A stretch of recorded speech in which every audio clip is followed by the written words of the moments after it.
Hi guys! Welcome back sa page Kapampangan Cooking. For today's vlog, magluluto naman tayo ng sinigang sa bayabas na baboy at bangus.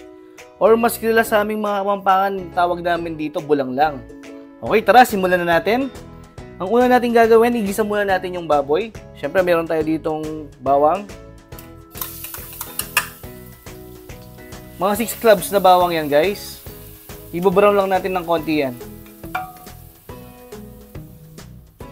And then, pag medyo brown na yung bawang, lagay naman natin itong red onion. Isang malaking red onion. Tapos, tuloy lang natin yung pag-isa ng mga 1 minute. Or hanggang sa lumambot yung onion.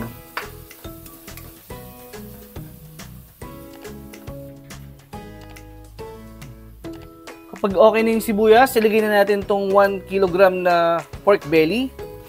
Or liempo.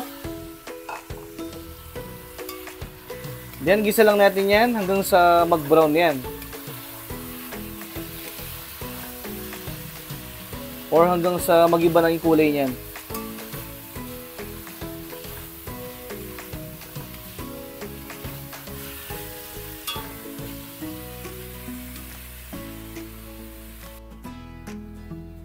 After 5 minutes, timplan lang natin siya ng 1 pork cube.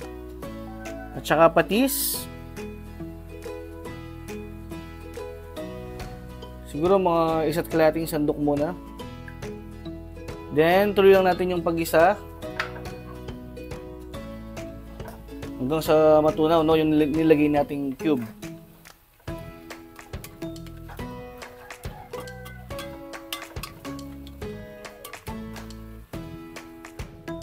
Kapag lusaw na yung nilagay natin pork cube guys, at kumapit na rin yung lasa, no, sa ating pork belly, pwede na tayong maglagay ng tubig.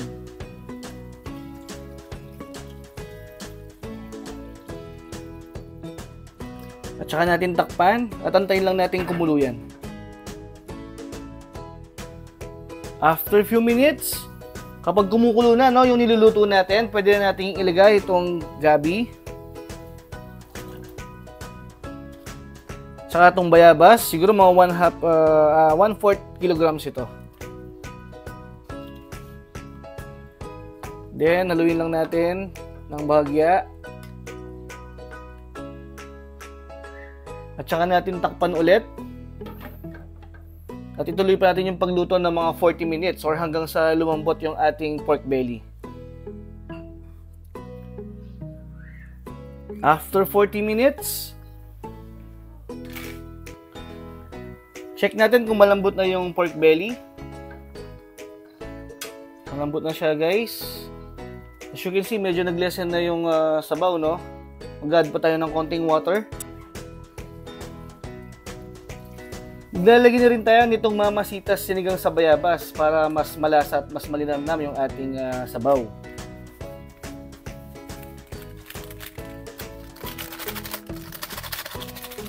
Yan guys, haluin natin at antayin natin kumulo ulit yan.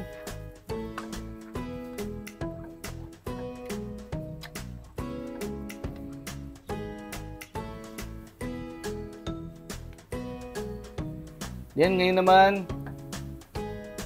mag-smash tayo ng mga ilang pirasong gabi.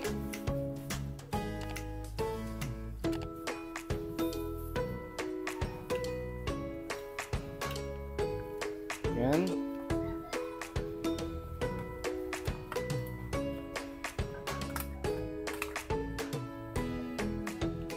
Gusto nyo lumapot, no, yung sabaw. Pero kung ayaw nyo naman, okay lang na din na hindi.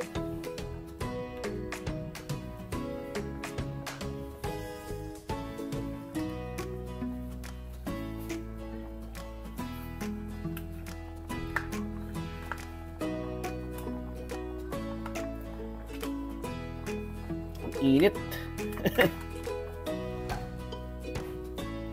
Yan guys, pag okay na yung lasa, no? Ilagay naman natin ngayon yung bangus. Isang buong bangus yan, hinati ko lang sa 4. Then, lubog lang natin para mas mabilis maluto. Tsaka natin ulit takpan.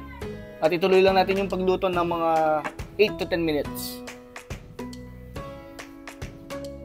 After 8 minutes, tikman naman natin para may final na natin yung lasa.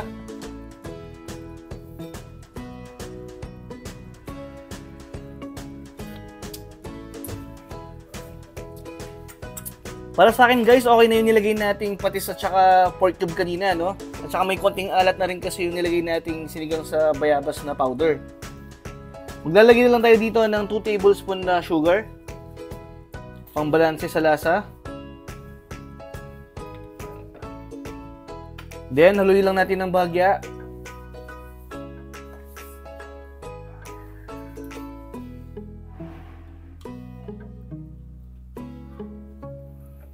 At pwede na natin ilagay itong mga gulay natin, gaya ng okra.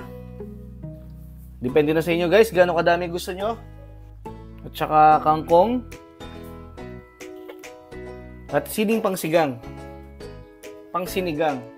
Pwede rin kayong maglagay ng patola or talong, depende na sa inyo. Then, ilubog lang natin yan.